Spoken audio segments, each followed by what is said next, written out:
Assalamualaikum warahmatullahi wabarakatuh. Pertama-tama perkenalkan, nama saya Ahmad Soleh Majid dengan NIM belakang 076. Di sini saya membuat sebuah sistem manajemen cost yang dimana arsitektur database-nya gini. User bisa mengelola sebuah gedung. Gedung ini memiliki sebuah kamar. Nah, kamar itu memiliki fasilitas. Nah, untuk kamar itu sendiri memiliki sewa. Nah, sewa itu dilakukan oleh penghuni atau memiliki sebuah penghuni untuk disewakan gitu. Untuk sewa itu menghasilkan sebuah tagihan. Nah, tagihan itu ada sebuah pembayaran dalam sebuah tagihan tersebut. Nah, ini untuk arsitektur database-nya atau struktur tabelnya.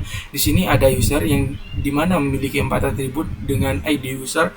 Untuk primary key-nya gedung, dimana memiliki 4 juga atribut yang ID gedung.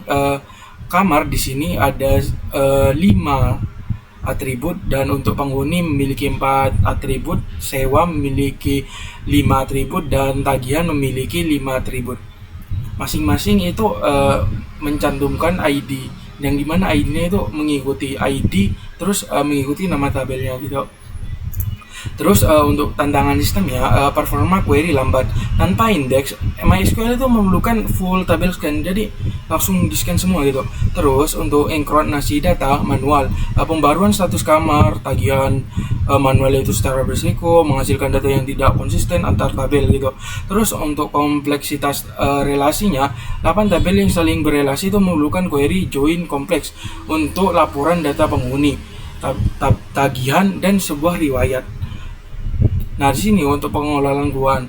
Nah, terus pemantauan tagihan belum lunas, total pendapatan, dan lain-lain tentang keuangan itu tantangan dalam sistem ini.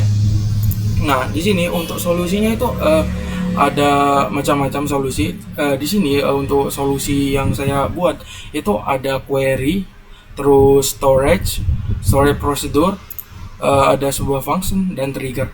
Di sini untuk query laporannya utamanya kan ada 7. Nah, kita lihatkan di bagian laporan. Nah, kita scroll terlebih dahulu. Nah, di sini untuk query laporannya ada laporan data kamar. Nah, di sini laporan data kamar ada ID kamar, nomor kamar, nama gedung, harga, dan status. Terus laporan kamar kosong. Nah, di sini ada nomor kamar terus harganya berapa yang kosong itu. Laporan kamar terisi. Ini terdapat nomor kamar, nama penghuninya, terus tanggal masuknya. Terus laporan penghuni. Di sini laporan penghuni ada nama, nomor HP, nomor kamar, dan nama gedung. Untuk laporan riwayatnya di sini ada laporan riwayat nama, nomor, terus tanggal masuk dan tanggal keluar. Terus laporan tagihan yang belum lunas di sini ada nama, terus nomor kamar, bulan, dan jumlahnya. Terus laporan tagihan yang lunas. Nah, di sini untuk terdapat nama, nomor kamar, bulan, dan jumlah. Nah, lanjut ke PowerPoint. Nah, di sini untuk 3 atau storage procedure. Di sini saya membuat 3 storage procedure, yaitu transaksi. Bisa ditambahkan lebih banyak tapi untuk menangani sebuah permasalahan di sini saya menggunakan 3 storage procedure, yaitu tanpa menyewaan. Jadi apabila sebuah data itu masuk, nah kamar itu akan di bagian sewa itu data pada kamar itu akan terisi. Terus insert pembayaran. Nah, insert pembayaran itu apabila ada pembayaran masuk, nah status pada tagihan itu akan lunas. Terus akhirin sewa. Jadi apabila update tanggal keluar, nah status pada kamar itu otomatis jadi kosong. Nah, itu meringankan tantangan yang kita sebutkan di awal. Nah, lanjut untuk solusi, yaitu function dan trigger. Nah, function di sini ada total pendapatan. Jadi kita tahu bisa mendapatkan menghitung total seluruh pembayaran yang diterima. Jumlah kamar kosong. Nah, di sini kita bisa mendapatkan sebuah data, yaitu menghitung jumlah kamar yang masih tersedia, terus total tagihan yang belum lunas. Nah, jadi tagihan yang belum lunas itu kita menghitung total piutang yang belum dibayar gitu. Kita bisa tahu gitu banyaknya yang belum bayar gitu. Terus untuk trigger, otomatis di sini untuk triggernya trigger sewa insert. Jadi apabila set status kamar, nah kamarnya terisi otomatis. Jadi apabila insert data, kamar itu akan terisi. Nah, terus apabila untuk kedua itu tagihan pembayaran insert. Jadi apabila ada insert pembayaran, set status tagihan, ya tagihannya itu jadi lunas otomatis. Terus set status sewa update. Nah, di sini apabila set status kamarnya, set status kamar. Jadi apabila melakukan update pada sewa, nah status kamar yang udah update ini jadi kosong saat sewa berakhir gitu. Nah, untuk analisis evaluasi performa atau indeks. Nah, di sini saya melakukan indexing pada status kamar. Di mana untuk indexing di sini yaitu kita dicari lewat status kamar. Nah, kita lihat. Nah, dalam sebelum optimasi, kita lihat dari yang paling jelas yaitu row yang dibaca.